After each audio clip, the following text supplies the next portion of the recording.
Aprendí algo a los 19 años que la mayoría de la gente no descubre hasta que es demasiado tarde. Las peores traiciones ocurren en público, cuando alguien piensa que no tienes poder para responder. Es entonces cuando muestran su verdadero rostro. Hace 10 años, el novio de mi compañera de cuarto pasó 45 minutos contando mentiras elaboradas sobre ella para impresionar a sus hermanos de fraternidad en una fiesta, sin saber que ella estaba parada justo detrás de él todo el tiempo. Vi cómo cambiaba su cara, no con sorpresa, sino con ese reconocimiento frío y claro. No lloró. Solo sonrió. Se alejó, y 3 días después, todos en el campus sabían qué clase de persona era él. Ese recuerdo volvió a mí hace 6 meses, cuando comencé a notar cómo mi esposo Carlos hablaba de mí cuando pensaba que no estaba escuchando. Pequeños comentarios a su madre, bromas con su hermano, la forma en que su voz cambiaba cuando mencionaba la situación de mi esposa en llamadas telefónicas que no sabía que podía escuchar desde la habitación de al lado. Después del accidente automovilístico en enero que me dejó en silla de ruedas, temporalmente, dijeron los doctores, tal vez 8 a 12 meses de recuperación. Carlos se convirtió en 2 personas diferentes. El Carlos que besaba mi frente en la habitación del hospital, y el Carlos cuya mandíbula se tensaba cada vez que tenía que doblar la silla de ruedas en nuestro auto. El esposo cariñoso que preguntaba si necesitaba algo, y el hombre irritado cuyos ojos se volvían fríos cuando realmente decía que sí. El accidente en sí es una nebulosa en mi memoria. Recuerdo el semáforo cambiando a verde. Recuerdo mirar a la izquierda y ver el autobús que no se detenía. Recuerdo el sonido, ese crujido de metal que se convirtió en la banda sonora de mis pesadillas durante semanas. Y luego nada, solo el despertar en una cama de hospital con luces fluorescentes cegándome, y Carlos sosteniendo mi mano tan fuerte que sus nudillos estaban blancos. «Estás aquí», había susurrado, con lágrimas corriendo por su cara. Pensé que te había perdido. En ese momento, creí que esas lágrimas eran por mí. Ahora me pregunto si ya estaban llorando por sí mismo, por la inconveniencia que su esposa lesionada representaría en su vida cuidadosamente ordenada. Los primeros días fueron los más difíciles. El dolor era constante, un fuego que vivía en mi columna vertebral y enviaba chispas por mis piernas cada vez que intentaba moverme. Los doctores usaban palabras como compresión y trauma de nervios y rehabilitación extensa. Dibujaron diagramas de mi columna vertebral, mostrándome dónde el impacto había comprimido las vértebras, explicando cómo los nervios necesitaban tiempo para sanar, para desinflamarse, para recordar cómo funcionar. ¿Caminaré de nuevo?, había preguntado al doctor Ramírez, mi neurocirujano. Me había mirado con esa expresión que los médicos practican, esa mezcla de honestidad y esperanza que nunca es completamente ninguna de las dos. La mayoría de los pacientes con tu tipo de lesión recuperan movilidad significativa, dijo. Pero tomará tiempo. 8 a 12 meses, posiblemente más. La terapia física será crítica. Tu actitud será crítica. Y necesitarás apoyo en casa. Alguien que pueda ayudarte con las tareas diarias mientras te recuperas. Carlos había asentido vigorosamente, apretando mi mano. Haré lo que sea necesario, había prometido. Estamos juntos en esto. Pero juntos en esto duró aproximadamente 3 semanas. 3 semanas fue todo el tiempo que tomó antes de que los suspiros comenzaran. Los ojos que se volvían al techo cuando le pedía ayuda. La rigidez en sus hombros cuando tenía que cargar la silla de ruedas por las escaleras de nuestro edificio, porque el elevador estaba roto otra vez. Así que diseñé una prueba. La fiesta anual de su empresa se acercaba en marzo, la gran celebración que hacían en ese lugar costoso en Polanco. 300 personas, barra libre, el director general dando discursos. Carlos había sido ascendido a director regional 4 meses antes, un puesto para el que yo le había ayudado a prepararse, pasando 47 noches revisando sus presentaciones, entrenándolo en prácticas de discursos, llamando a favores de mi propia red para conseguirle presentaciones. Recuerdo esas noches vívidamente. Yo sentada en nuestro sofá con mi computadora portátil, tomando notas mientras él practicaba frente a nuestro espejo de cuerpo completo. Más fuerte en el cierre, le decía. Establece contacto visual cuando hables sobre las proyecciones del tercer trimestre. Sonríe cuando menciones al equipo. Hazle saber que valoras su contribución. Había funcionado. Su presentación había sido impecable. Roberto Mendoza, el vicepresidente asistente, lo había llamado aparte después y le había ofrecido el ascenso en el acto. Carlos había llegado a casa esa noche con champán y flores, elevándome en sus brazos, girándome hasta que ambos estábamos mareados y riendo. No podría haberlo hecho sin ti, había dicho, besándome hasta que perdí el aliento. Eres mi arma secreta, Lucía. Mi todo. Eso fue en septiembre, 4 meses antes del accidente. 4 meses antes de que descubriera que mi todo solo se aplicaba cuando yo era útil, cuando podía contribuir, cuando no requería más de lo que daba. Le dije que no iría a la fiesta. No quiero ser una carga, dije, viendo cómo su cara se inundaba de alivio tan obvio que me dolió el pecho. Ve tú, diviértete con tus colegas. ¿Estás segura?, preguntó, ya planeando su noche de libertad. Podría quedarme en casa contigo. Pero su voz carecía de convicción. Era la voz de alguien ofreciendo algo que esperaba que rechazaras, como cuando preguntas, ¿quieres el último pedazo?, mientras ya alcanzas tu tenedor. Estoy segura, dije. Y lo estaba.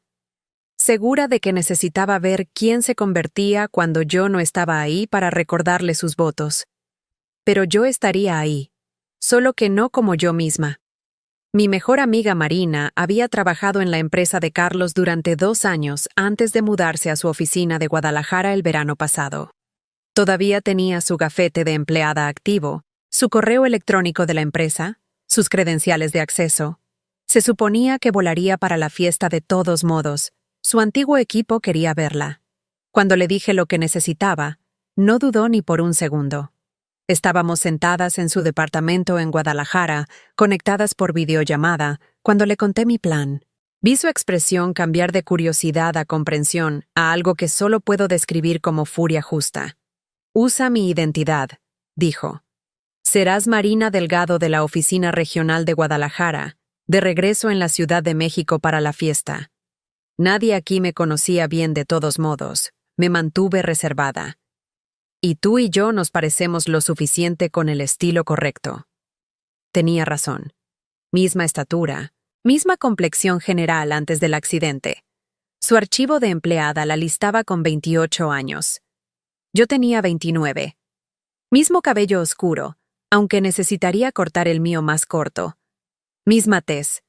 Lo suficientemente diferentes como para que nadie nos confundiera con luz brillante, pero en una fiesta llena de gente con iluminación tenue y alcohol fluyendo, la gente vería lo que esperaba ver.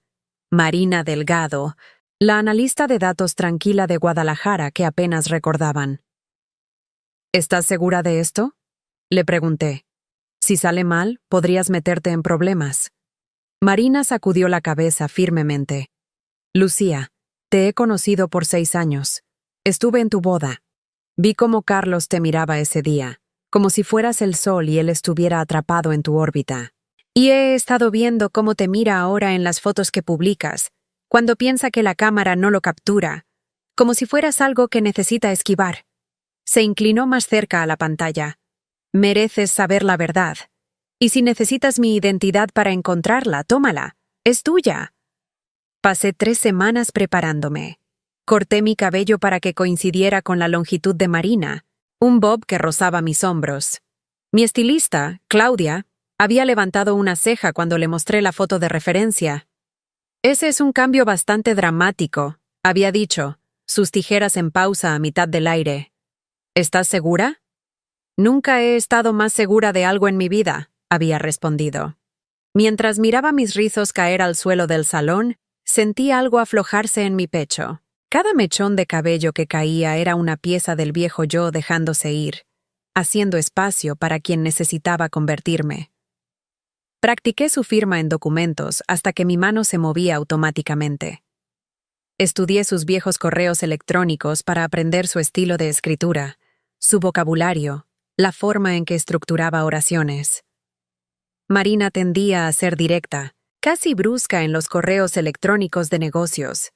Rara vez usaba signos de exclamación o emojis. Sus oraciones eran cortas, sus puntos claros. Por favor, revisa el adjunto. Feedback hasta el viernes. Gracias, M. Aprendí los nombres de sus colegas en Guadalajara. Sofía en finanzas, quien aparentemente hacía los mejores tamales y los traía todos los viernes. Marco en TI, quien había ayudado a Marina a instalar software nuevo el año pasado. Elena en RH, quien organizaba cenas mensuales de equipo en diferentes restaurantes alrededor de la ciudad. Memoricé los proyectos en los que había trabajado. El análisis de penetración de mercado para la región del Bajío. El modelo de optimización de cadena de suministro que había ahorrado a la empresa 2 millones de pesos en el segundo trimestre. La auditoría de procesos internos que había identificado 12 puntos de ineficiencia significativa. Absorbí los detalles de su historia profesional como si fuera la mía, porque por una noche lo sería. La terapia física ayudó más de lo que había admitido a Carlos. 3 veces por semana me reunía con Jimena, mi terapeuta física, en una clínica que olía a gel desinfectante y determinación. Era una mujer pequeña, con manos sorprendentemente fuertes, y una filosofía simple. El dolor significa que todavía estás viva. El progreso significa que todavía estás luchando. Mientras ambos sean ciertos, ganarás. Las primeras sesiones fueron brutales. Simples ejercicios de estiramiento que me dejaban temblando y cubierta de sudor. Intentar transferirme de la silla a una mesa de tratamiento y casi caerme. Mis brazos no eran lo suficientemente fuertes todavía, mi núcleo todavía recordando cómo sostenerme. Pero gradualmente, milímetro por milímetro, comencé a recuperar terreno. A mediados de febrero, podía estar de pie por 30 segundos con apoyo. A principios de marzo, eran 2 minutos. A mediados de marzo, podía dar 5 pasos con un andador antes de que mis piernas comenzaran a ceder.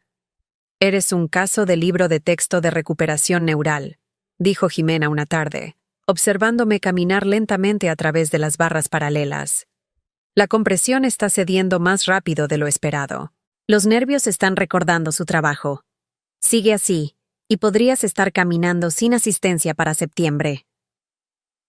A mediados de marzo, podía estar de pie por períodos cortos, incluso caminar algunos pasos con apoyo.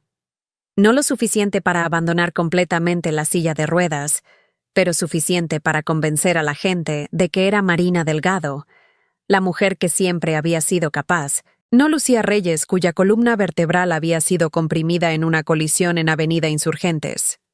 No le dije nada de esto a Carlos. Cuando preguntaba sobre terapia, lo cual hacía cada vez menos frecuentemente, le daba respuestas vagas. Igual, decía. Progreso lento. Dejé que creyera que estaba estancada, que la silla de ruedas era mi realidad permanente en lugar de mi condición temporal. Porque si iba a hacer esto, si iba a aparecer en esa fiesta como alguien más, necesitaba que Carlos estuviera completamente desprevenido. Necesitaba que se sintiera seguro, protegido por su suposición de que yo estaba en casa, indefensa, exactamente donde él me había dejado. Marina me dio su gafete de empleada, su computadora portátil de la empresa, incluso su distintiva pulsera de plata que algunas personas podrían recordar.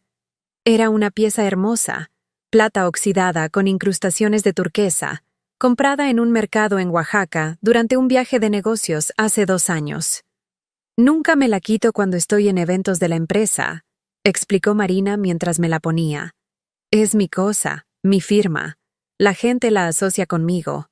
Haz que se arrepienta, dijo cuando me entregó todo, sus ojos oscuros intensos en los míos a través de la pantalla de video.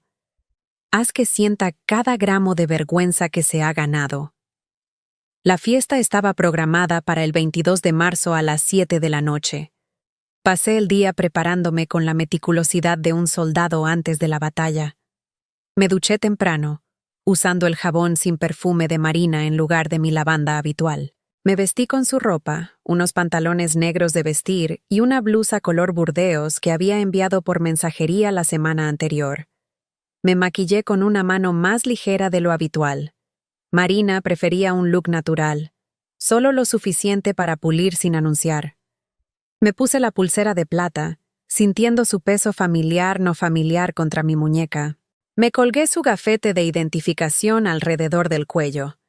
Revisé mi teléfono, que ahora tenía su información de contacto programada en la pantalla de bloqueo en caso de que alguien mirara.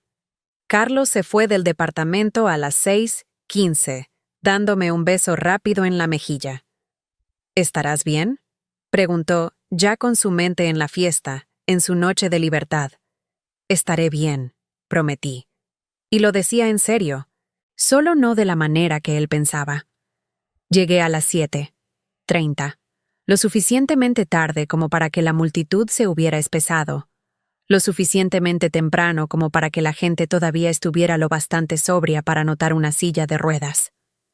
Había organizado que un conductor me dejara en la entrada del lugar. Una mansión convertida en Polanco con pisos de mármol y candelabros de cristal. El lugar era más impresionante de lo que había imaginado.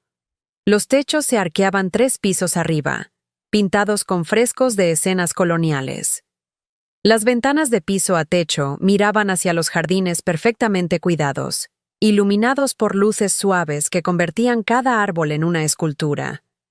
En el interior, mesas altas de cóctel estaban dispersas estratégicamente, cubiertas con manteles blancos y centros de mesa de lirios blancos. Un cuarteto de cuerdas tocaba en una esquina. Su música flotaba sobre la conversación educada. Mis manos temblaban mientras rodaba por la entrada, y no tenía nada que ver con nervios sobre el disfraz.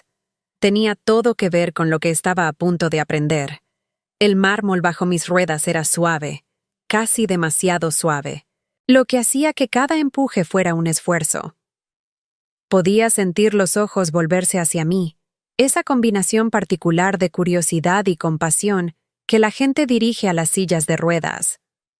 Algunos rostros mostraban genuina preocupación. Otros mostraban incomodidad. Ese instinto de mirar hacia otro lado que la gente tiene cuando se les confronta con discapacidad.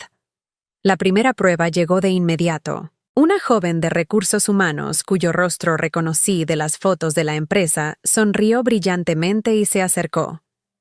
Llevaba un vestido color coral y un collar de cuentas que hacía clic suavemente cuando se movía.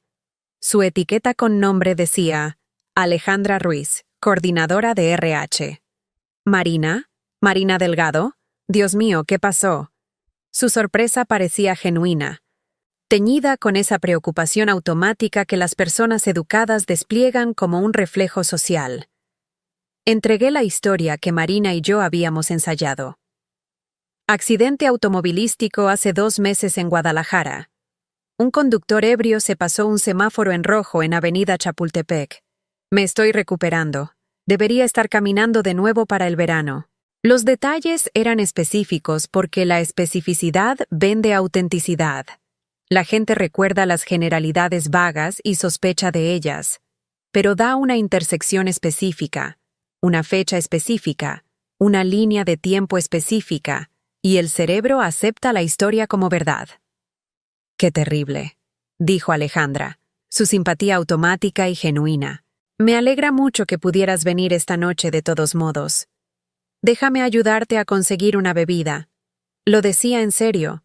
Realmente ayudó, empujando mi silla de ruedas hasta el bar, asegurándose de que tuviera un camino despejado, preguntando qué quería. ¿Vino blanco? ¿Tinto? ¿O tal vez algo más fuerte? Dios sabe que después de un accidente automovilístico, merecerías algo más fuerte. Bah. Pedí vino blanco, simple, seguro. Algo que podía sostener, pero no necesariamente beber mucho. Necesitaba mantener mi cabeza completamente clara. ¿Sabes qué es extraño? La bondad de los extraños resalta la crueldad de las personas que se supone que te aman. Esta mujer apenas conocía a Marina, pero me trató con más consideración de la que mi propio esposo había mostrado en semanas. Me consiguió una bebida. Me preguntó si necesitaba algo más. Movió una silla de una mesa para que tuviera espacio para rodar. Me presentó a 2 personas de su departamento, asegurándose de que no estuviera sola y navegando la habitación. Cuando finalmente se disculpó para saludar a otras personas, me encontré con una mirada clara de la habitación.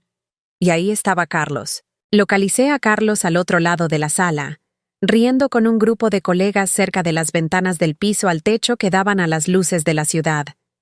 Llevaba el traje azul marino que le había ayudado a elegir, el que decíamos que hacía que sus hombros se vieran más anchos, su postura más poderosa. La corbata de seda que le había regalado para su cumpleaños, color azul medianoche con pequeños hilos plateados que atrapaban la luz. Se veía feliz, relajado, libre. Se veía como un hombre sin problemas, sin una esposa lesionada en casa, sin complicaciones enredando su vida perfectamente ordenada. Rodé más cerca, manteniéndome en los bordes de las conversaciones, presentándome como Marina a personas que vagamente recordaban el nombre. La identidad prestada se mantuvo perfectamente. Era solo otra cara en la multitud, lo suficientemente olvidable como para que nadie mirara demasiado de cerca. Marina, ¿verdad? ¿De Guadalajara? Un hombre mayor de contabilidad asentía mientras hablaba, como si sus propias palabras necesitaran confirmación. Trabajaste en ese proyecto de optimización de cadena de suministro. Buen trabajo ese. Nos ahorró un paquete. Gracias, respondía, usando el tono directo de Marina, nada efusivo, solo reconociendo el cumplido y siguiendo adelante. ¿Qué te trae de vuelta a la Ciudad de México? Aparte de la fiesta, por supuesto. Sus ojos bajaron a la silla de ruedas, pero tuvo la gracia de no preguntar directamente. El accidente fue en Guadalajara, ofrecí. Pero mi familia está aquí. Pensé que sería bueno reconectar, ver caras viejas. La oficina de Guadalajara ha sido solidaria, pero extrañaba esto. Hice un gesto general a la habitación, a la energía de la ciudad que Guadalajara, por hermosa que fuera, no bastante igualaba. Conversamos por unos minutos más antes de que se disculpara para saludar a alguien más. Y así fue durante la siguiente hora. Navegué la habitación como Marina, coleccionando fragmentos de conversaciones, presentándome, siendo educada y profesional, y completamente invisible de todas las formas que importaban. Fue entonces cuando lo escuché por primera vez. Me había posicionado cerca de una mesa de cóctel alta, donde Carlos estaba con otros 3 directores regionales y su vicepresidente asistente, Roberto Mendoza. Estaban discutiendo planes de fin de semana, tiempo de vacaciones, la pequeña charla profesional habitual que sucede en estos eventos. Roberto era un hombre corpulento a finales de sus 40, con cabello peinado hacia atrás y una risa que sonaba como grava cayendo en un barril.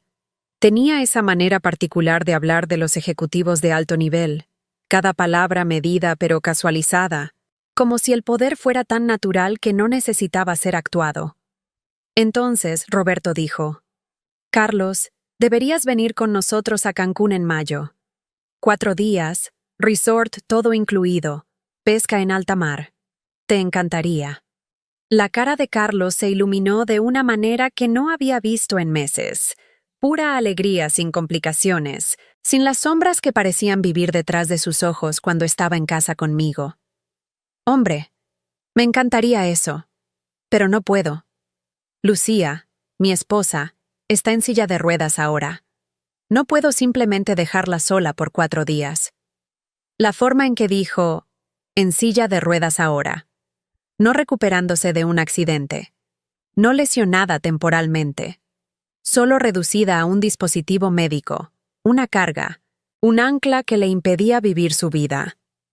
Mis dedos se apretaron alrededor del tallo de mi copa de vino tan fuerte que me sorprendió que no se rompiera.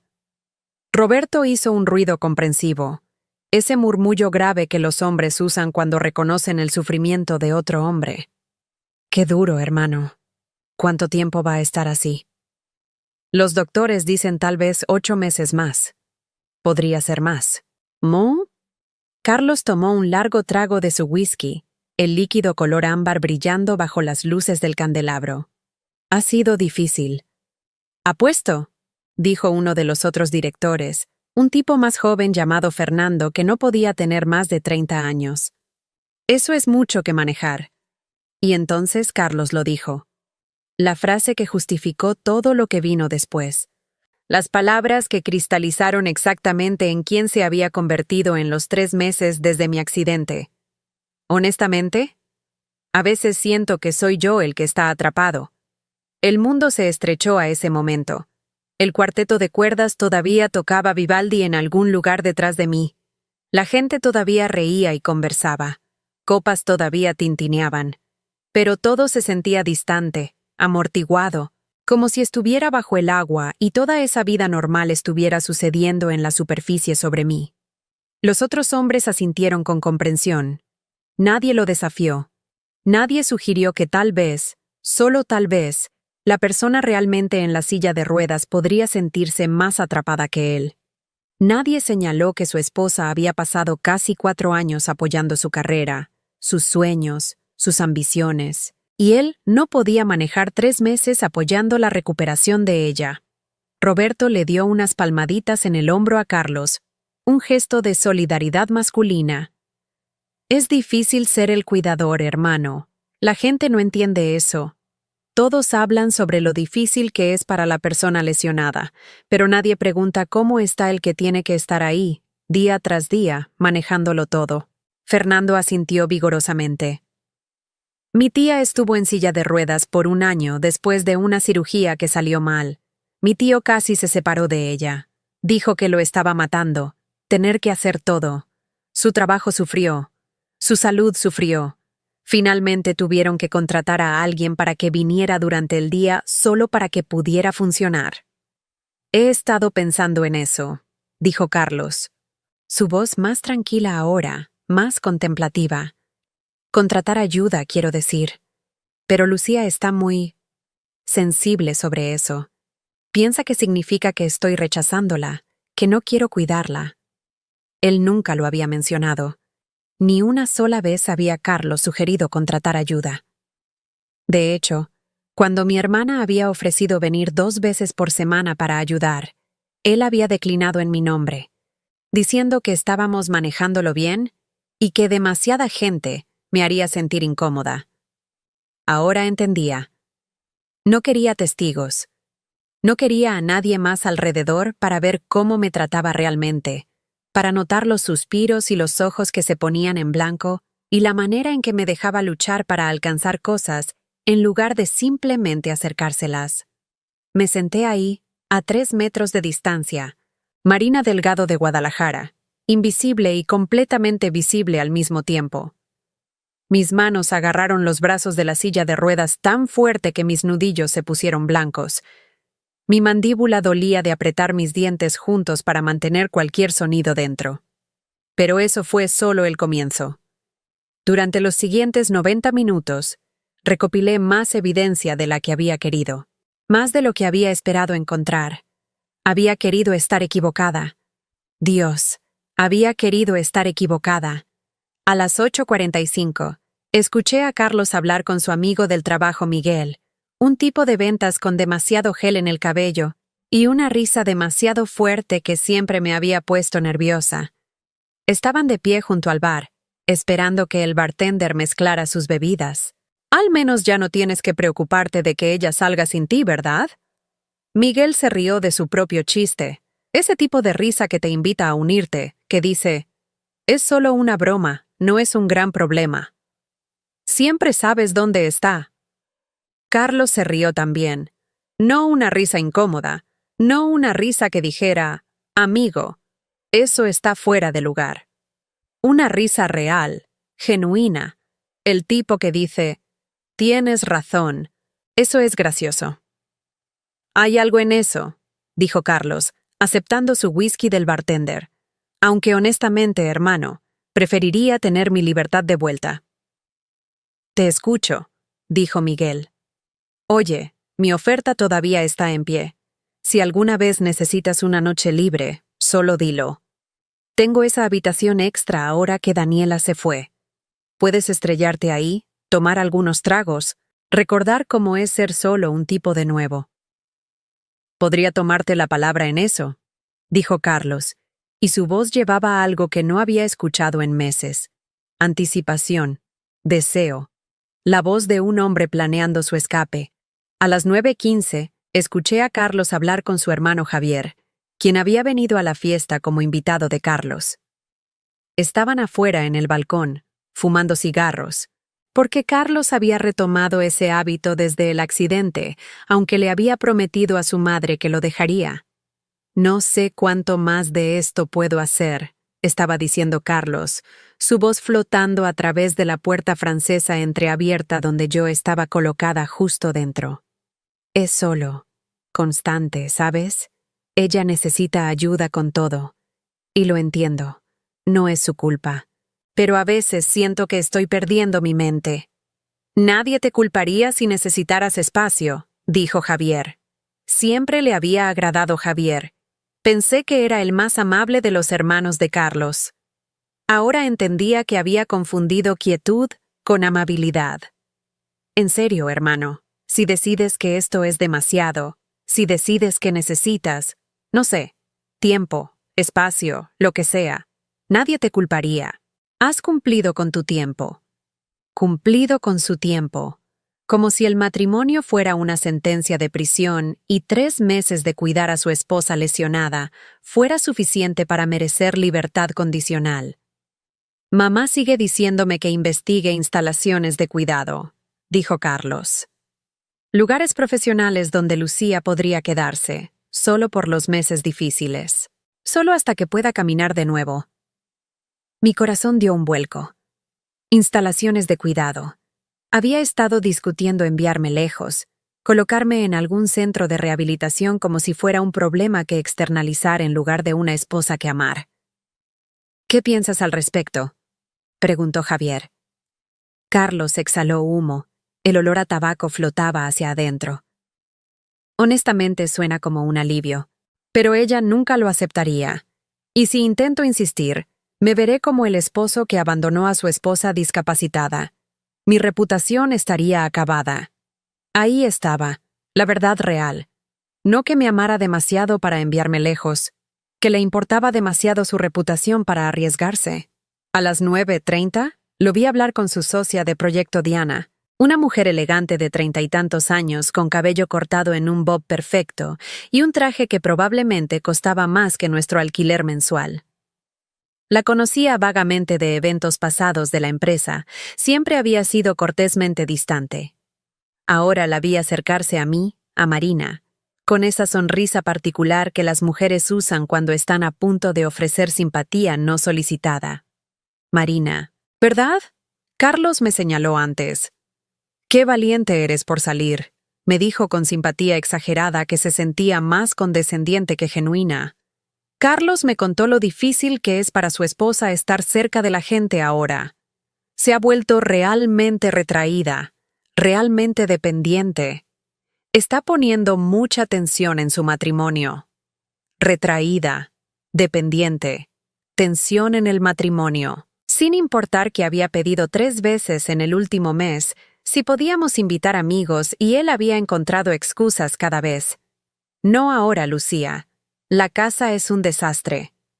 No ahora, Lucía. Estás demasiado cansada. No ahora, Lucía.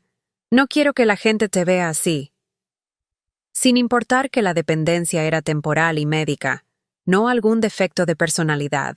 Sin importar que la tensión en nuestro matrimonio venía de su resentimiento, no de mi silla de ruedas. Gracias, logré decir a Diana, manteniendo la voz plana de Marina, sin emoción. Eso es muy comprensivo de tu parte. Carlos es realmente un santo por quedarse, continuó Diana, inclinándose como si estuviéramos compartiendo un secreto.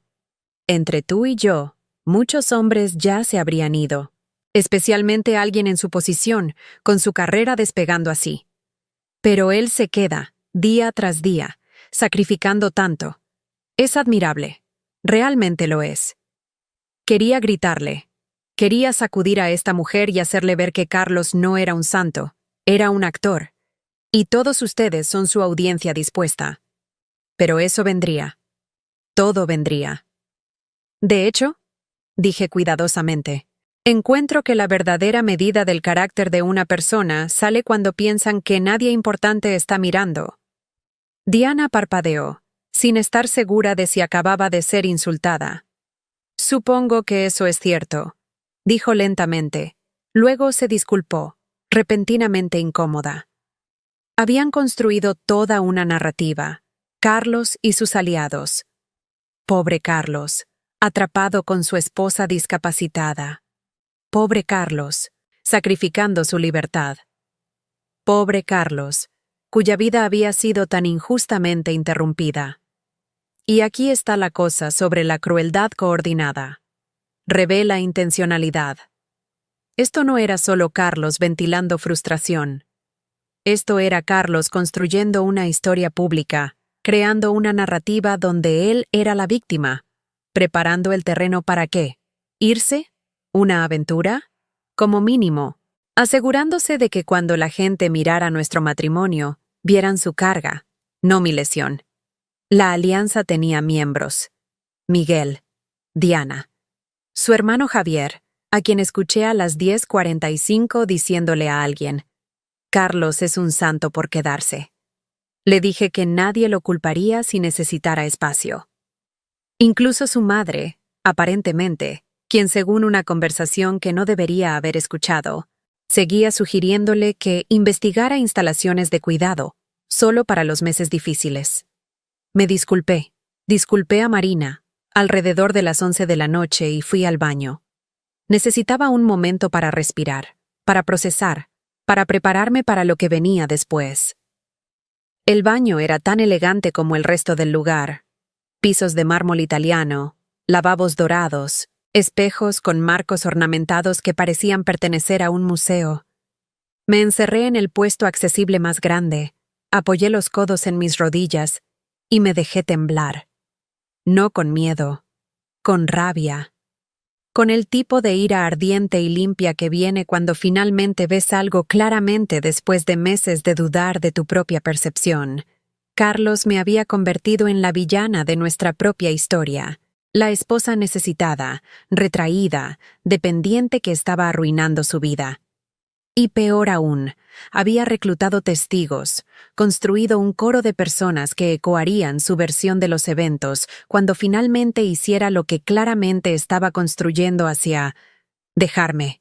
Después de 10 minutos, me recompuse. Me había preparado para este momento. En mi bolso, tenía un atuendo diferente. El vestido esmeralda que Carlos me había comprado para Navidad.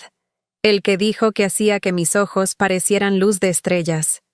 Era un vestido envolvente, lo suficientemente holgado para facilitar el movimiento, lo suficientemente elegante para hacer una declaración. Tenía los aretes de perlas que su abuela me dio el día de nuestra boda, joyas que habían pertenecido a 3 generaciones de mujeres de su familia. Tenía mi propia identificación de empleada de la firma de consultoría donde había trabajado antes de hacer la transición al trabajo independiente. Prueba de identidad que no podía ser disputada. En el baño, me cambié de ropa, luchando con el vestido en el espacio confinado del puesto de baño, usando las barras de apoyo para equilibrio.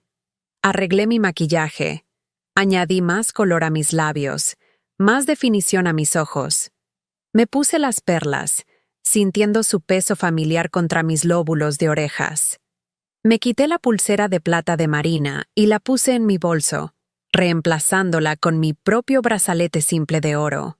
Cuando me miré en el espejo del baño, apenas me reconocí, no por los cambios físicos, sino por lo que mostraba en mis ojos. Ese mismo reconocimiento frío y claro que mi compañera de cuarto había usado hace 10 años. La mirada de alguien que había encontrado la verdad y sabía exactamente qué hacer con ella. Regresé rodando a la fiesta a las 11:20. La sala se había vuelto más ruidosa, más ebria, más descuidada. Las conversaciones educadas habían dado paso a risas más fuertes, Gestos más expansivos, el volumen general que viene cuando el alcohol ha relajado las inhibiciones sociales. Me dirigí directamente al grupo donde Carlos estaba, todavía dominando, todavía interpretando el papel del esposo agobiado con cualquiera que escuchara. Estaba contando una historia sobre algo, sus manos gesticulando ampliamente, los hombres alrededor de él riendo en todos los lugares apropiados. Me vio desde 5 metros de distancia. Vi la sangre drenarse de su cara. Vi su piel volverse del color de ceniza, casi gris bajo las luces del candelabro. Vi su boca abrirse y cerrarse sin sonido. Un pez fuera del agua, luchando por respirar, por procesar lo que no debería ser posible. Su esposa, la que había dejado segura en casa, la que estaba en silla de ruedas, dependiente, necesitada, la que se había vuelto demasiado retraída para eventos sociales, repentinamente presente en la fiesta donde había pasado 4 horas, diciéndole a todos lo atrapado que se sentía. Rodé directamente hacia el grupo, mi columna vertebral recta, mi cabeza alta. El vestido esmeralda susurraba contra las ruedas de la silla. Las perlas de su abuela atrapaban la luz con cada movimiento de mi cabeza. Roberto me vio primero, su expresión confundida. «Disculpe, ¿nos conocemos?» «Todavía no», dije. Mi voz salió diferente de lo que había sido toda la noche. Más fuerte, más clara. La voz de alguien que había dejado de disculparse por existir. «Soy Lucía Reyes, la esposa de Carlos». El silencio se extendió como vino derramado, manchando todo lo que tocaba. Podía sentir el momento ondular hacia afuera mientras la gente se volvía para mirar, mientras el ruido de la fiesta se desvanecía alrededor de nuestro pequeño círculo, mientras la narrativa cuidadosa de Carlos comenzaba a agrietarse. Incluso el cuarteto de cuerdas pareció pausar, aunque probablemente eso fue mi imaginación. Pero juro que el mundo entero se contuvo el aliento. «Lucía», Carlos logró decir, su voz estrangulada, apenas audible. «¿Qué estás haciendo aquí? ¿Cómo pudiste? ¿Cómo llegué aquí?» Terminé por él. Conduje. Bueno, alguien me condujo, de la misma manera que Marina Delgado de Guadalajara llegó aquí más temprano esta noche. ¿Recuerdas a Marina, verdad? La presentaste a Roberto alrededor de las 9. Vi el entendimiento golpearlo como una ola física. Vi sus ojos abrirse, su cara enrojecerse, de ceniza a rojo en segundos, como si toda la sangre que había drenado estuviera inundando de regreso con venganza. Lo vi darse cuenta de que Marina era yo, que había estado aquí toda la noche, que había escuchado todo. Cada palabra, cada queja, cada construcción de su narrativa de víctima. «Verás, Roberto», continué, volteándome hacia el jefe de Carlos, quien estaba mirando entre Carlos y yo, como si estuviera tratando de resolver un rompecabezas particularmente complicado. «Tengo algo que compartir. Carlos te dijo que su esposa tenía suerte de tener su apoyo, que ha estado manejando su discapacidad muy bien. Quería que supieras cómo se ve realmente ese apoyo». Saqué mi teléfono. Durante los últimos 3 meses, había documentado todo con la precisión de alguien que solía analizar datos corporativos para ganarse la vida. Tenía grabaciones de Carlos, quejándose en llamadas telefónicas, sobre cómo mi silla de ruedas arruinaba la estética de nuestra casa. Capturas de pantalla de mensajes de texto a su hermano llamándome peso muerto. Fotos de los folletos de vacaciones que había estado investigando. Resorts todo incluido, tours de aventura, viajes diseñados para personas capaces, con búsquedas de reserva fechadas para los meses exactos cuando todavía estaría recuperándome. Pero no necesitaba mostrar nada de eso, porque la directora general de la empresa, Patricia Domínguez, había estado parada detrás de nuestro grupo durante los últimos 3 minutos y había escuchado suficiente. «Carlos», dijo Patricia, su voz cortando a través del caos con la precisión de un bisturí, «creo que necesitamos hablar. En privado. Ahora». Ella era una mujer a finales de los 50, con cabello plateado que llevaba sin disculpas y un traje azul pizarra que hablaba de poder tranquilo. La había visto solo en fotos antes, la CEO legendaria que había llevado a la empresa de 15 empleados a más de 1000 en 10 años. Pero no había terminado. ¿Quieres saber la cosa hermosa sobre las identidades prestadas? Aprendes exactamente lo que la gente piensa cuando creen que no puedes escucharlos. Miré a Carlos, a su cara de pánico, a sus ojos desesperados buscando un escape que no existía, y le cité sus propias palabras, las que había dicho a las 8:30 mientras yo estaba sentada invisible a 3 metros de distancia.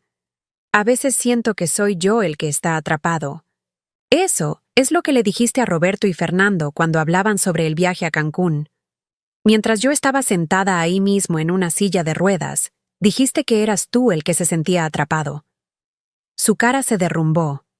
Todo el bravado, toda la actuación, todo el barniz cuidadosamente mantenido simplemente se desmoronó. Lucía, no quise decir.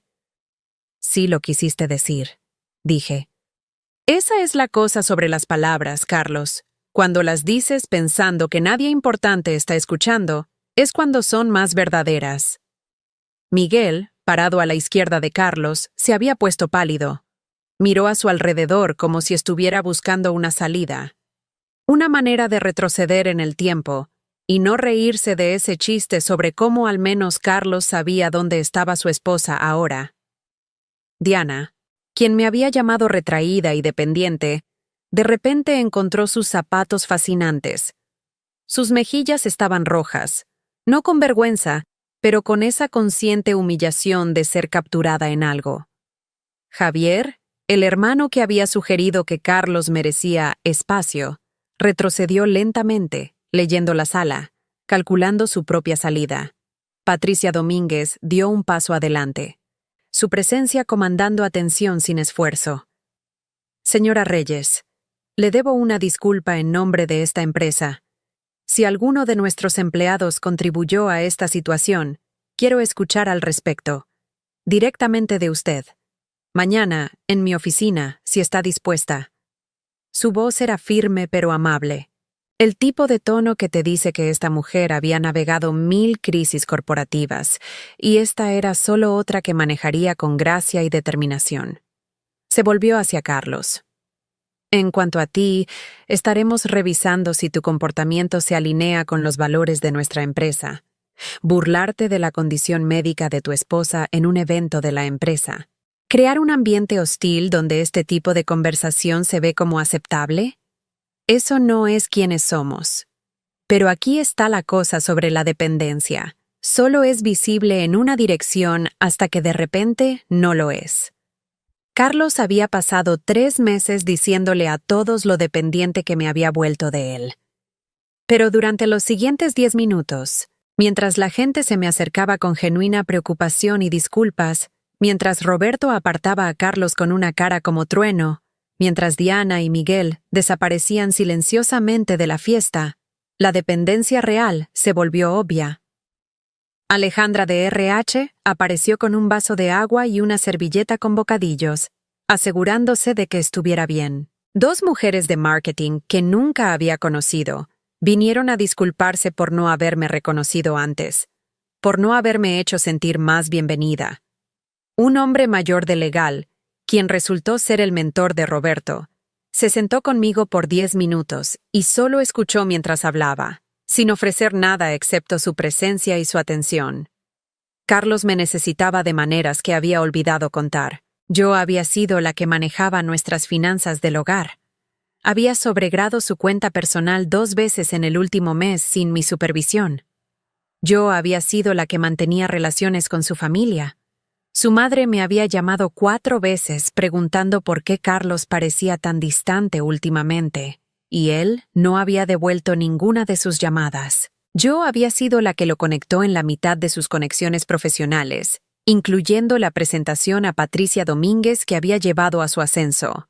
La noche de su gran presentación, la que lo consiguió la promoción, había sido yo quien había notado que Roberto Mendoza estaría en la audiencia. Había sido yo quien había investigado los intereses profesionales de Roberto. Había descubierto que había escrito su tesis de MBA sobre optimización de cadena de suministro. Había sido yo quien había sugerido que Carlos trabajara en 2 diapositivas específicas sobre eficiencias de cadena de suministro, sabiendo que captarían la atención de Roberto. Y había funcionado. Roberto se había acercado después, intrigado, queriendo saber más. Había llevado a 1 hora de conversación sobre logística y optimización de procesos. Y 2 semanas después, Carlos tenía su ascenso. Él nunca le había dicho a nadie eso. Nunca había mencionado que su esposa había orquestado estratégicamente su momento de carrera más importante. ¿Por qué lo haría? Era más fácil ser el tipo autoformado, el prodigio natural que impresionaba con puro talento. ¿Pensaba que estaba atrapado? Estaba a punto de aprender lo que la libertad realmente costaba. Para la medianoche, la historia se había extendido por la fiesta como fuego salvaje. La directora general había presenciado a Carlos humillando públicamente a su esposa discapacitada. Marina Delgado de Guadalajara había sido una operación encubierta. El esposo devoto era un fraude. No puedes contener ese tipo de narrativa una vez que escapa. La gente se acercaba a mí no con lástima, sino con respeto. Vi en sus rostros una mezcla de horror por lo que había escuchado y admiración por lo que había hecho al respecto. Varias mujeres me dieron sus tarjetas, susurrando que si necesitaba algo, cualquier cosa, solo llamara. Un hombre de finanzas, que había estado callado durante toda la fiesta, me detuvo mientras rodaba hacia el bar a buscar agua. «Necesitabas escuchar eso», dijo. «Sé que probablemente fue horrible, pero necesitabas saberlo. Mi ex me engañó durante años. Todos sabían excepto yo. Cuando finalmente me enteré, lo que más me dolió no fue la traición en sí. Fue darme cuenta de cuántas personas habían sabido y ninguno me había dicho. Hiciste lo correcto, averiguándolo por ti misma».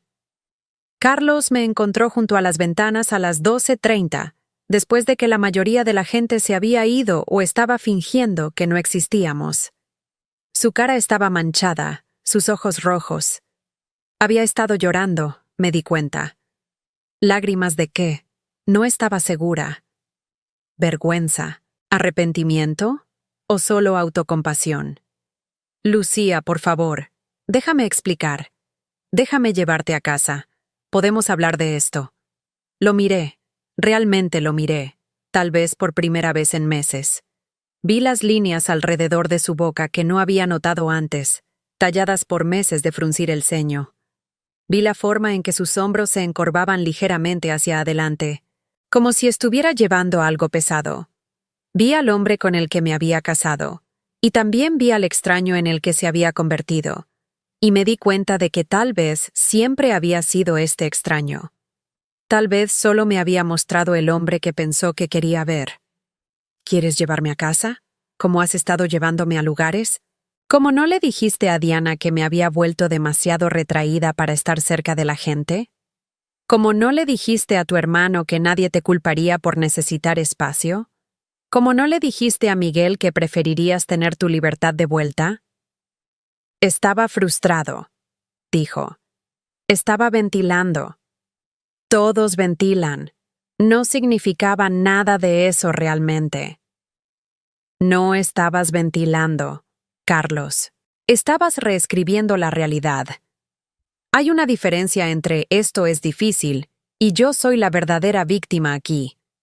Hay una diferencia entre procesar tus sentimientos privadamente con un terapeuta y construir una narrativa pública donde tu esposa lesionada es la villana de tu vida. Trató de agarrar mi mano. La moví. El gesto era pequeño, pero se sentía enorme. Sentí que algo se rompía. Alguna conexión final que todavía estaba aferrándose, cortándose limpiamente. «Esto es lo que va a pasar», dije, manteniendo mi voz tranquila, firme. No enojada, solo cierta. «Me voy a casa, a la casa de mi hermana, no a nuestro departamento. Mañana vas a empezar a buscar otro lugar para vivir. Para el final de la semana, vamos a tener una conversación muy seria sobre si este matrimonio puede salvarse. Y honestamente, después de esta noche, no estoy segura de que quiera que lo sea». No puedes simplemente irte, dijo, y ahí estaba, el derecho que había estado acechando bajo cada gesto amable, cada acomodación reluctante. La suposición de que yo no tenía opciones, no tenía poder, no tenía elección excepto quedarme y aceptar lo que sea que él decidiera darme. Me necesitas. Sonreí, no con felicidad, con reconocimiento, con la claridad fría de finalmente ver algo que había estado ahí todo el tiempo. En realidad, Carlos, no te necesito. Eso es lo que nunca entendiste. Podía hacer todo esto sin ti. La silla de ruedas no cambió eso. Lo único que necesitaba de ti era que no fueras cruel al respecto. Y ni siquiera pudiste lograr eso. Me alejé rodando de él entonces, hacia la salida donde Patricia Domínguez estaba esperando con su propio conductor. Un hombre mayor con un traje discreto que sostenía la puerta abierta como si las mujeres en sillas de ruedas que salían de fiestas corporativas dramáticas fueran algo que manejaba todos los días. «Señora Reyes, ¿puedo ofrecerle un viaje?», Patricia preguntó, su voz cálida, sin juicio. «¿Y tal vez podríamos programar esa reunión para mañana por la tarde? Digamos, 3 de la tarde en mi oficina si le viene bien». En el auto, un Mercedes negro con interior de cuero que olía a dinero tranquilo, Patricia me preguntó sobre mi experiencia profesional. Cuando le conté sobre mi trabajo de consultoría en estrategia corporativa y análisis de datos, cómo había construido modelos predictivos para 3 empresas Fortune 500, cómo había optimizado cadenas de suministro y identificado ineficiencias de millones de pesos, su expresión cambió a algo calculador e interesado. «Tenemos una vacante en nuestra oficina de la Ciudad de México», dijo, «puesto de analista senior, reportando directamente a mí. El trabajo sería principalmente remoto hasta que te sientas cómoda viniendo a la oficina regularmente. Si estás interesada, me gustaría discutirlo contigo mañana junto con la otra situación». Hizo una pausa, mirándome con esa manera directa que tienen las mujeres poderosas cuando han decidido que vales su atención. «Tu operación esta noche mostró exactamente el tipo de pensamiento estratégico que valoramos. Planificación. Ejecución. La habilidad de ver varios pasos adelante. La mayoría de la gente habría confrontado a Carlos en casa, en privado, donde podría haber negado todo, donde no habría testigos. Pero tú lo convertiste en imposible de negar. Eso es inteligencia estratégica». «También fue necesario», dije. «No me habrías creído si solo hubiera venido a ti con acusaciones, pero hacerlo donde todos pudieran ver, donde no hubiera manera de reescribir lo que pasó». «Ah, exactamente», dijo Patricia. «Entiendes cómo funcionan las narrativas corporativas, cómo el poder funciona. Eso es raro y valioso». El conductor me dejó en la casa de mi hermana Ana, quien había estado esperando despierta, ansiosamente esperando escuchar cómo había salido todo. Cuando le conté, cuando describí cada momento, ella lloró. «No por mí», dijo, «sino por el alivio de saber que finalmente veía a Carlos claramente». «He querido decirte», admitió. «Hace semanas, cuando vine a visitarte y Carlos no estaba, lo escuché en el teléfono con tu madre, diciendo cosas horribles sobre cómo estaba siendo tan demandante, cómo no podía hacer nada bien. Y quería decirte, pero pensé, ¿qué pasa si me equivoqué? ¿Qué pasa si estás solo estresado? No quería plantar semillas de duda en tu matrimonio». «No habrías estado plantando semillas», le dije. «Solo estarías regando las que ya estaban ahí». Carlos pasó la siguiente semana tratando de disculparse, tratando de explicar, tratando de convencerme de que podía cambiar. Apareció en la casa de Ana 3 veces antes de que amenazara con llamar a la policía. Me enviaba mensajes de texto cada hora, párrafos largos de disculpas y promesas. Me enviaba flores que Ana ponía directamente en el bote de basura. Pero aquí está la cosa sobre alguien mostrándote su verdadero rostro. No puedes dejar de verlo. Cada promesa sonaba hueca comparada con esa frase. A veces siento que soy yo el que está atrapado. Su trayectoria se volvió clara bastante rápido. Roberto lo degradó de director regional de vuelta a líder de equipo 2 días después de la fiesta. No despedido, pero el mensaje fue enviado. Necesitamos asegurarnos de que estás demostrando los valores de liderazgo que esperamos, dijo Roberto en una reunión que Carlos pensó era privada, pero que 2 personas en el cubículo vecino escucharon y reportaron de vuelta a la red de chismes de la oficina. Su hermano Javier, quien había sido tan solidario con Carlos necesitando espacio, de repente comenzó a evitar sus llamadas una vez que la palabra corrió sobre lo que realmente había pasado. Su madre me llamó, llorando, disculpándose por haberle sugerido que me pusiera en una instalación de cuidado. No sabía que lo estaba considerando realmente. Sollozó. Pensé que estaba solo ventilando frustración. No pensé que mi hijo podría realmente. Diana y Miguel se transfirieron a diferentes equipos dentro de la empresa. Su alianza con Carlos de repente una responsabilidad. La gente los había visto riendo con él. Habían escuchado sus comentarios. En una cultura corporativa que de repente se preocupaba mucho por la óptica de sensibilidad a la discapacidad, estar asociado con Carlos era veneno. ¿Y Carlos mismo? Se mudó a un departamento tipo estudio en La Condesa. Comenzó terapia por insistencia de su madre, y comenzó el largo proceso de entender que la simpatía por tu propia situación no excusa la crueldad hacia la de alguien más. Si realmente aprende esa lección, o solo aprende a ocultar mejor su resentimiento, esa ya no es mi historia para contar. En cuanto a mí, tomé el trabajo que Patricia ofreció. El salario era 30% más alto que lo que había estado ganando como consultora independiente, con beneficios que incluían cobertura de salud que realmente cubría mi terapia física sin pelear con la empresa de seguros durante semanas. Comencé a trabajar de forma remota en abril. Iba a la oficina 2 días a la semana para mayo. Patricia había sido verdad a su palabra. Tenía una oficina en el piso ejecutivo con una puerta lo suficientemente ancha para mi silla, un escritorio ajustable en altura, que podía subir o bajar dependiendo de si estaba sentada en la silla de ruedas o en una silla regular, acceso a todo lo que necesitaba sin tener que pedir permiso o acomodaciones especiales. La terapia física continuó. Jimena estaba emocionada con mi progreso. Lo que sea que estés haciendo de manera diferente, dijo en nuestra sesión de mediados de abril, sigue haciéndolo. Tu fuerza del núcleo ha mejorado 30% en las últimas 3 semanas. Tu rango de movimiento está por delante del horario. Me fui de mi matrimonio, le dije. Resulta que la mayor carga que estaba cargando no era mi lesión.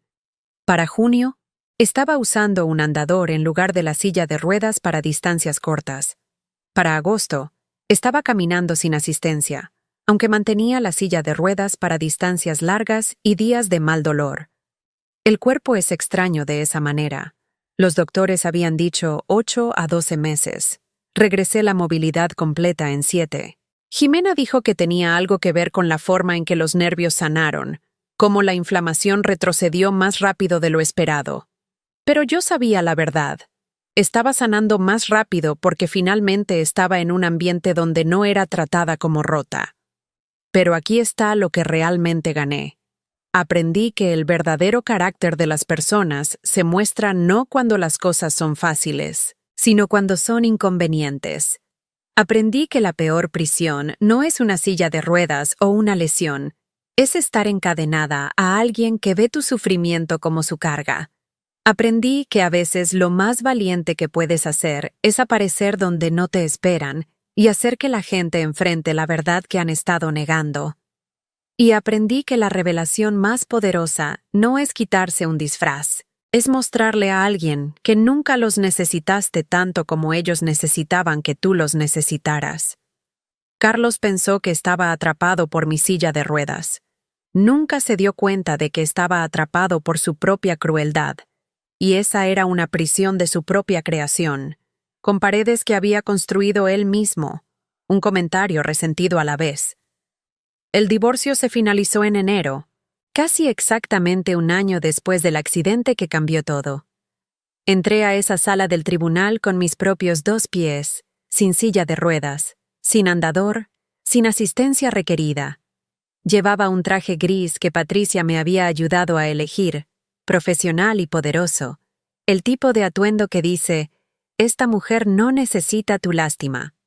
Carlos se sentó frente a mí, viéndose de alguna manera más pequeño, disminuido no por ninguna acción que yo hubiera tomado, sino por la consecuencia natural de sus elecciones alcanzándolo. Su abogado hizo movimientos débiles sobre división de propiedad, pero no tenía mucha posición. Habíamos estado casados menos de 5 años. Nuestros activos eran mínimos. Yo estaba ganando más que él ahora. El juez revisó los documentos, preguntó si había alguna disputa. Ninguno de nosotros habló. ¿Qué había que decir? El matrimonio estaba muerto. Había estado muerto desde el momento en que Carlos dijo, «A veces siento que soy yo el que está atrapado». Esto era solo el papeleo. «Divorcio concedido», dijo el juez, firmando los papeles con una floritura eficiente. 12 minutos desde que entramos a la sala hasta que salimos como extraños legales. 4 años de matrimonio, disueltos en menos tiempo de lo que toma cocinar arroz. A veces la gente pregunta si me arrepiento de la operación en la fiesta, si desearía haberlo confrontado en privado en lugar de públicamente. Pero aquí está la verdad. La crueldad privada demanda responsabilidad pública. Él había hecho un espectáculo de mi sufrimiento. Convirtió mi lesión en entretenimiento para sus colegas, construyó su narrativa de víctima de la manera más pública posible. El ajuste de cuentas tenía que igualar el crimen. Y además, pienso en mi compañera de cuarto de la universidad a veces, la que se paró detrás de su novio mientras él mentía sobre ella a sus amigos. Me dijo más tarde que la mejor venganza no fue lo que le hizo a él, fue que nunca perdió otro minuto preguntándose si había estado equivocada sobre su carácter. Ella sabía. Y saber significaba que podía seguir adelante sin duda, sin preguntas persistentes, sin ¿y sí? Eso es lo que la fiesta me dio. No venganza, aunque se sintió satisfactorio en el momento, sino certeza. El conocimiento absoluto de que irme no era renunciar a algo que podía ser salvado, era escapar de algo que ya había muerto, solo que yo no había visto el cadáver todavía. Todavía trabajo en la antigua empresa de Carlos, ahora ascendida a directora de operaciones estratégicas. A veces veo a Roberto en los pasillos, y siempre asiente con respeto. Nunca menciona esa noche, pero puedo ver en sus ojos que la recuerda, que cambió cómo ve el carácter, cómo evalúa a las personas bajo su liderazgo.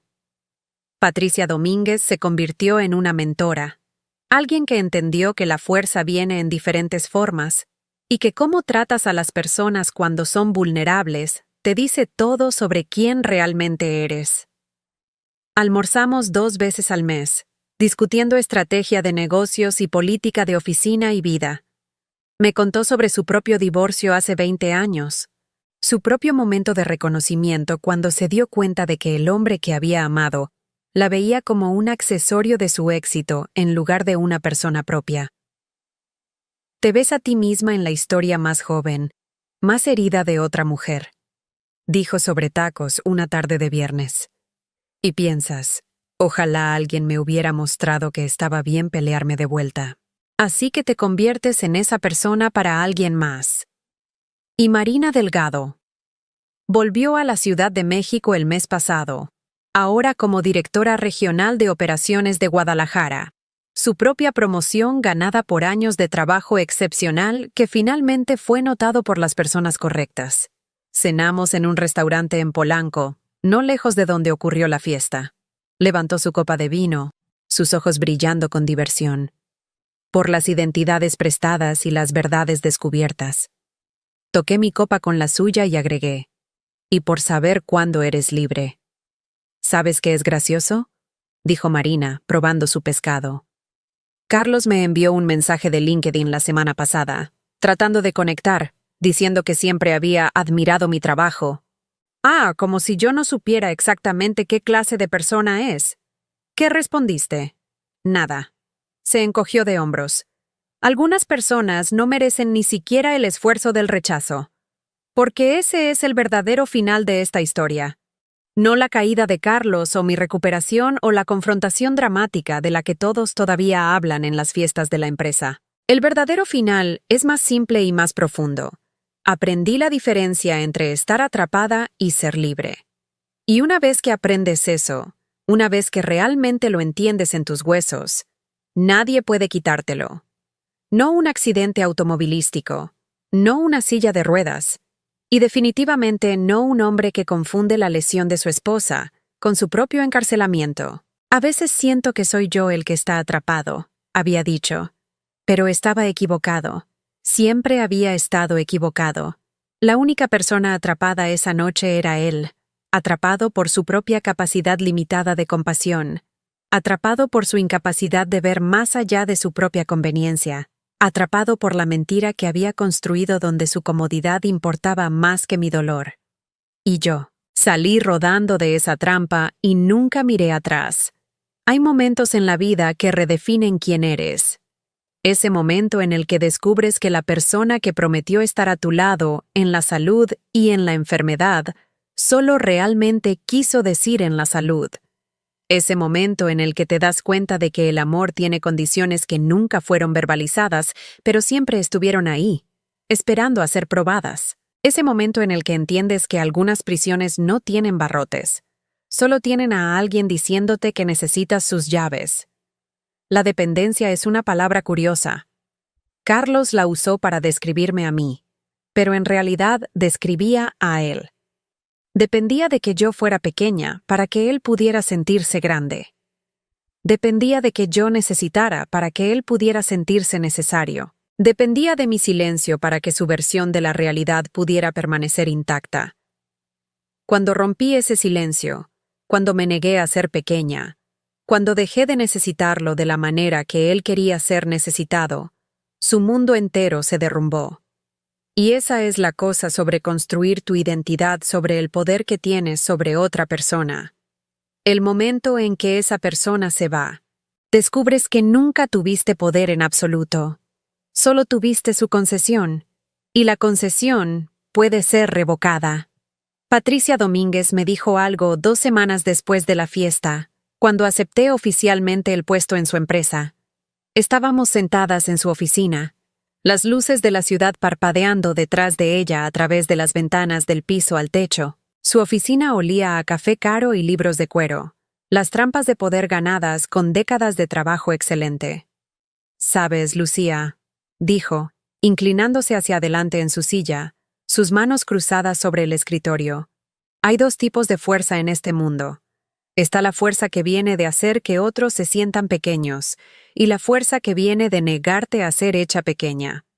La primera es frágil. Se quiebra en el momento en que encuentras resistencia. La segunda es lo que construye imperios». Tenía razón. Carlos había pasado 3 meses tratando de hacerme sentir pequeña. Pequeña en mi dolor. Pequeña en mi necesidad. Pequeña en mi existencia misma. Cada suspiro cuando le pedía ayuda era una forma de hacerme sentir como una carga.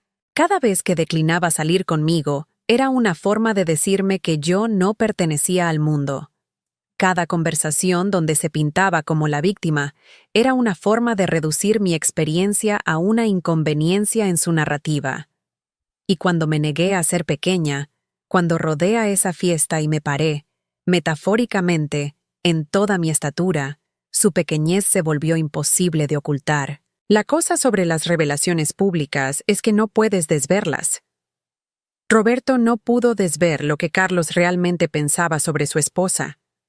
Los colegas de Carlos no pudieron desver el tipo de hombre que se burlaba de la discapacidad de su esposa por bebidas gratis y risas.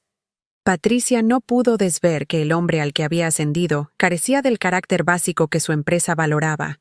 Y Carlos no pudo desverse a sí mismo. Esa es quizás la consecuencia más dura de todas. Por el resto de su vida, sabrá exactamente quién es cuando piensa que nadie importante está mirando.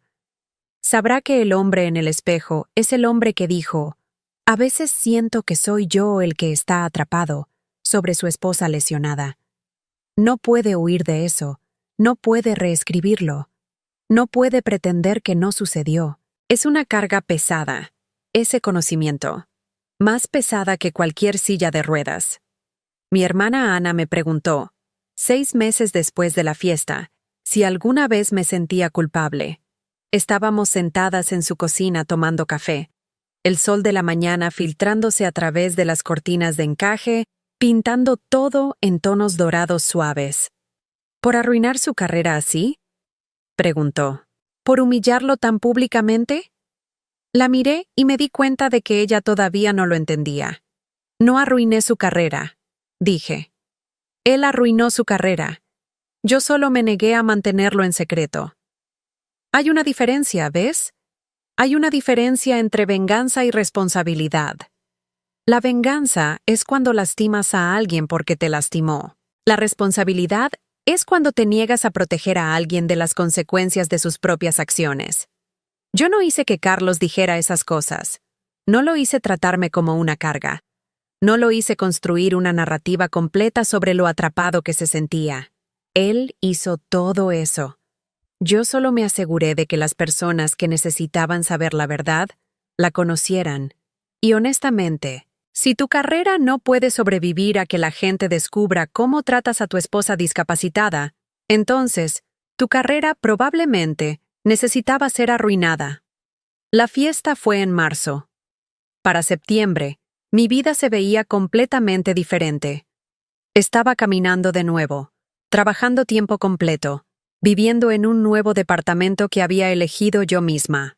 Era más pequeño que el lugar que había compartido con Carlos, pero era mío. Cada mueble, cada elección de diseño, cada decisión sobre cómo usar el espacio, era mía.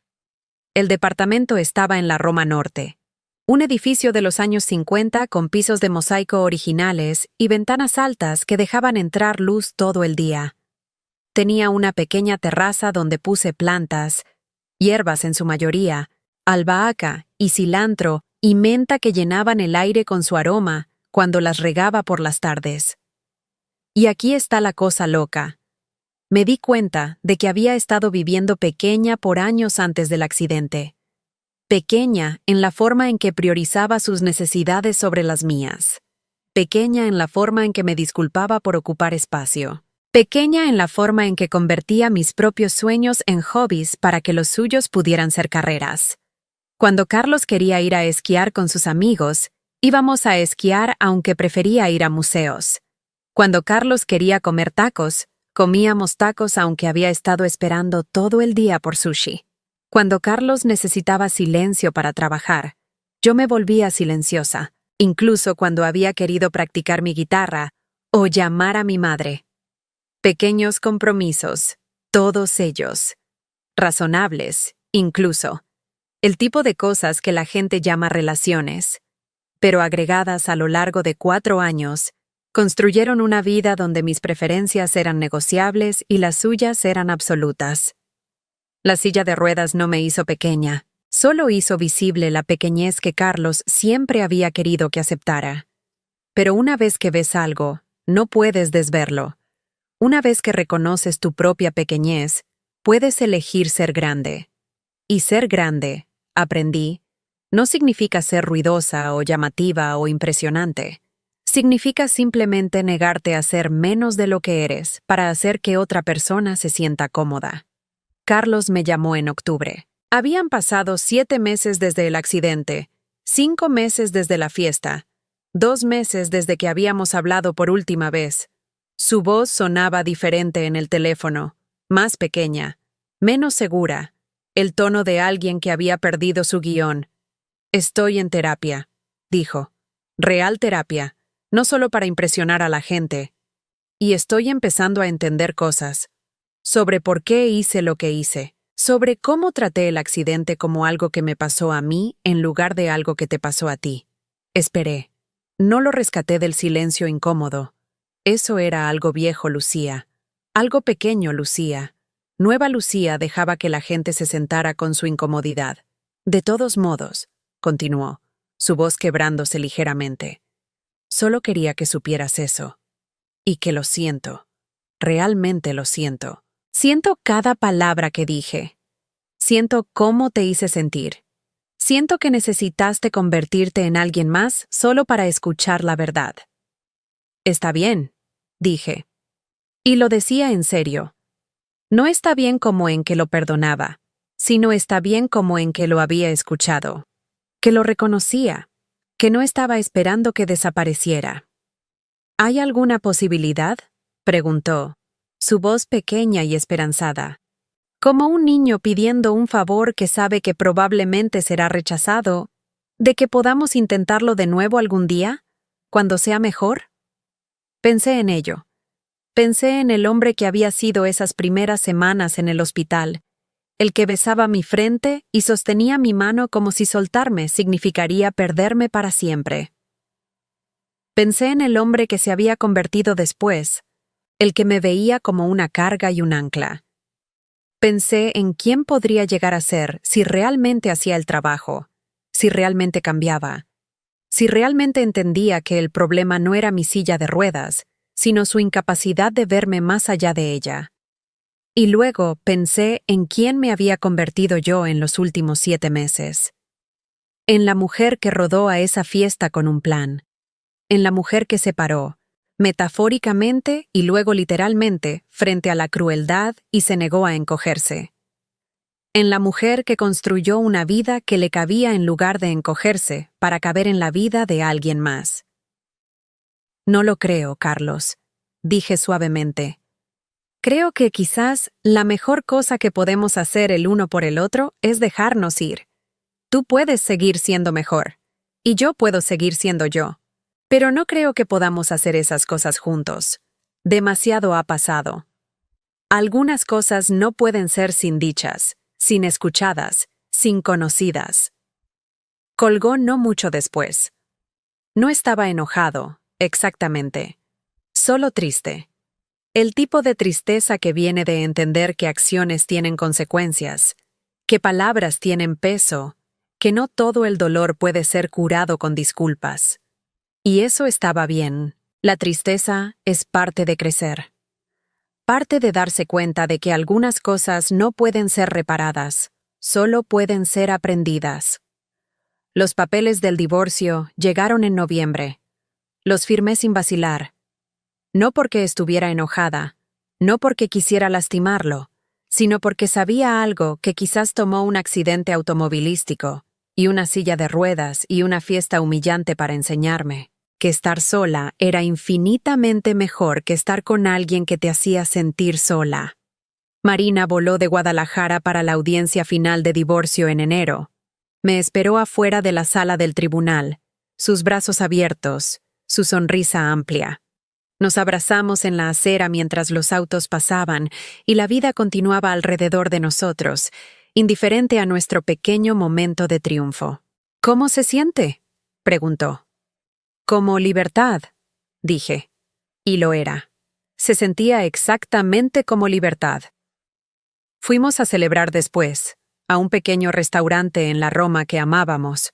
Un lugar escondido con mesas de mosaico y guirnaldas de luz colgando del techo como estrellas caídas. Sobre tacos y mezcal, hablamos sobre cómo la vida te enseña lecciones de las formas más extrañas. Sobre cómo a veces tienes que convertirte en alguien más para descubrir quién realmente eres. Sobre cómo las peores cosas que te suceden pueden enseñarte las verdades más importantes. ¿Sabes lo que es loco?, dijo Marina, levantando su copa de mezcal, el líquido transparente atrapando la luz. Carlos pensó que la silla de ruedas era la tragedia, pero no lo era. La tragedia era que había un hombre que amó a una mujer hasta que ella se volvió inconveniente. Esa es la historia triste. Tenía razón. La silla de ruedas era solo una silla de ruedas, metal y ruedas y propósito práctico. La verdadera discapacidad era de Carlos, su incapacidad de amar sin condiciones, de quedarse sin resentimiento, de ver más allá de su propia incomodidad hacia el dolor de alguien más. Esa noche, rodando de regreso a mi departamento, las calles de la Ciudad de México estaban tranquilas y suaves bajo mis ruedas. Había comenzado a caminar de nuevo regularmente, pero todavía usaba la silla a veces, cuando estaba cansada o cuando las distancias eran largas, o cuando mi espalda necesitaba el descanso. Descubrí que ya no tenía vergüenza al respecto. La silla era una herramienta, no una identidad. Me ayudaba a llegar a donde necesitaba ir. Nada más y nada menos. Algunos días caminaba. Algunos días rodaba. Algunos días usaba mi andador. Lo que mi cuerpo necesitara ese día, eso era lo que usaba. Sin disculpas, sin explicaciones. Y aquí está la cosa sobre llegar a donde necesitas ir. A veces el camino más directo no es una línea recta. A veces tienes que hacer un desvío a través de una fiesta de empresa bajo una identidad prestada. A veces tienes que rodar directamente hacia la cosa que temes para descubrir que es más pequeña de lo que pensabas. A veces tienes que pararte frente a tu mayor miedo, tu peor traición, tu humillación más profunda, y decir no. Tú no. Carlos pensó que el poder estaba en sus manos. Pensó que porque podía caminar y yo no podía. Porque podía irse y yo estaba atada a dispositivos médicos, porque podía contar su versión y yo estaba demasiado agotada para luchar, tenía el control. Pero el poder nunca estuvo ahí. El poder estaba en elegir aparecer, elegir escuchar, elegir actuar, elegir irme. Todas las elecciones eran mías, y siempre lo habían sido. Solo necesitaba recordar cómo elegir por mí misma. Esa noche, en mi departamento, me paré frente al espejo, mis propias piernas sosteniéndome de nuevo sin ayuda, sin asistencia, sin apoyo. Miré a la mujer reflejada ahí, las líneas en su cara que no habían estado ahí hace un año. No líneas de edad, sino líneas de experiencia. La fuerza en sus ojos que era nueva, el conocimiento en su sonrisa que había sido ganado con tanto esfuerzo. «Hola», le dije a mi reflejo. «Hola tú. Sobrevivimos». Y por primera vez en mucho tiempo, la mujer que me miró de vuelta me gustó. Realmente, verdaderamente me gustó. Esa es la cosa sobre sobrevivir a tus peores miedos. Descubres que hay una versión de ti al otro lado que es más fuerte de lo que jamás imaginaste. No porque el dolor te hizo más fuerte. Esa es una mentira que la gente dice para hacer que el sufrimiento se sienta útil, sino porque elegir sobrevivir, elegir luchar, elegir pararte incluso cuando todo en tu vida dice que deberías quedarte abajo. Esas elecciones revelan fuerza que ya estaba ahí, solo esperando a ser necesitada. Carlos me llamó una última vez, tarde una noche en febrero. Podía escuchar el ruido de un bar detrás de él, música y risas, la banda sonora de alguien tratando de olvidar. Había estado bebiendo, podía oírlo en su voz. «Te extraño», dijo. «Extraño a la chica con la que me casé». Y aquí está lo que entendí en ese momento. Él no me extrañaba a mí. Extrañaba a la versión de mí que era pequeña, que necesitaba, que hacía que él se sintiera necesario. Extrañaba a la mujer que cedía en argumentos, que priorizaba sus sueños, que ocupaba solo el espacio que él le permitía. Esa mujer se había ido. Había rodado fuera de su vida en una silla de ruedas y nunca había mirado atrás. «Yo también extraño a esa chica», le dije. «Pero ella no regresa, y creo que eso está bien». Colgué el teléfono, bloqueé su número. Cerré ese capítulo no con enojo, sino con finalidad. La forma en que cierras un libro que has terminado de leer. La historia terminó. Aprendiste lo que necesitabas aprender. Ahora es tiempo de encontrar una nueva historia. La cosa sobre los finales es que también son comienzos. El final de mi matrimonio fue el comienzo de saber que podía confiar en mí misma de nuevo. El final de Pequeño Lucía fue el comienzo de Grande Lucía. El final de necesitar a alguien que me hiciera sentir completa fue el comienzo de descubrir que ya estaba completa. Había estado completa todo el tiempo. La silla de ruedas, como resultó, no fue la tragedia que Carlos pensó que era. Fue una revelación. Reveló quién estaba dispuesto a quedarse cuando las cosas se ponían difíciles. Reveló qué tipo de amor era condicional y qué tipo era real. Reveló que la fuerza no viene de nunca caer, sino de levantarse, una y otra vez, sin importar quién te esté mirando. Y reveló esto, que a veces la cosa más valiente que puedes hacer es aparecer donde no se supone que estés, decir lo que no se supone que digas, ser quien no se supone que seas, y pararte en tu verdad incluso especialmente cuando tiembla el suelo bajo tus pies. Porque aquí está el secreto que nadie te dice. No son tus piernas las que te hacen capaz de pararte. Es tu negativa a permanecer abajo. Y eso no puede ser quitado por ningún accidente, ninguna lesión, ninguna silla de ruedas, ningún esposo cruel. Esa es tu elección. Siempre ha sido tu elección. Y yo elegí pararme. La vida tiene una forma curiosa de enseñarte lo que necesitas saber, exactamente cuando necesitas saberlo. Los estudios sobre crecimiento postraumático indican que hasta 70% de personas que atraviesan eventos traumáticos reportan cambios positivos significativos en cómo ven el mundo, sus relaciones y su sentido de sí mismos.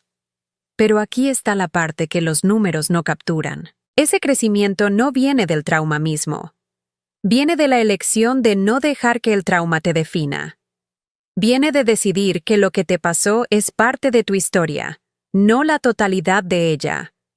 Viene de entender que puedes ser transformada por tus experiencias sin ser destruida por ellas. Mi accidente me puso en una silla de ruedas. El comportamiento de Carlos me mostró quién era él realmente. Pero ninguna de esas cosas me hizo quien soy ahora. Esa fue mi elección. Elegir ir a esa fiesta. Elegir escuchar la verdad. Elegir pararme en ella. Elegir irme. Todas esas fueron mis elecciones, y son las elecciones, no las circunstancias, las que nos definen. Entonces, si estás atravesando tu propio invierno, si estás sentada en tu propia silla de ruedas, ya sea literal o metafórica, si alguien que prometió amarte te ha mostrado que su amor tiene condiciones que no sabías que existían, quiero que sepas esto. No estás atrapada. Nunca estuviste atrapada. Tienes más poder del que crees, más fuerza de la que sabes, más opciones de las que puedes ver ahora mismo. Y cuando estés lista, cuando hayas reunido tu fuerza y tu valor y tu verdad, aparece. Aparece donde no te esperan. Aparece como quien realmente eres. Aparece y párate en tu verdad, y observa cómo el mundo se reorganiza a su alrededor. Porque esa es tu operación. No de disfraz, sino de revelación. No de engaño, sino de verdad. No de debilidad, sino del tipo de fuerza que hace temblar edificios y derrumba narrativas y reconstruye vidas desde cero. Esa es la fuerza que tienes. Solo tienes que elegir usarla. Antes de irme, quiero saber de ti. ¿Te gustó esta historia? Dale me gusta si sí. Déjame un comentario diciéndome qué pensaste, qué habrías hecho tú en mi lugar, o comparte tu propia historia de pararte por ti misma. Suscríbete si aún no lo has hecho porque tengo más historias como esta para compartir. Historias sobre personas que encontraron su fuerza en los lugares más improbables. Y dime, ¿desde dónde estás viendo esto y qué hora es ahí? Me encanta saber dónde está mi comunidad en el mundo. Y cuando termines aquí, no te vayas todavía. Hay otra historia en la pantalla ahora mismo que creo que vas a querer ver. Se trata de una mujer que descubrió que su suegra había estado envenenándola lentamente durante meses, y la forma en que obtuvo su venganza te dejará sin aliento. Confía en mí. No querrás perdértela. Nos vemos en el próximo. Y recuerda, nunca estás tan atrapada como crees que estás.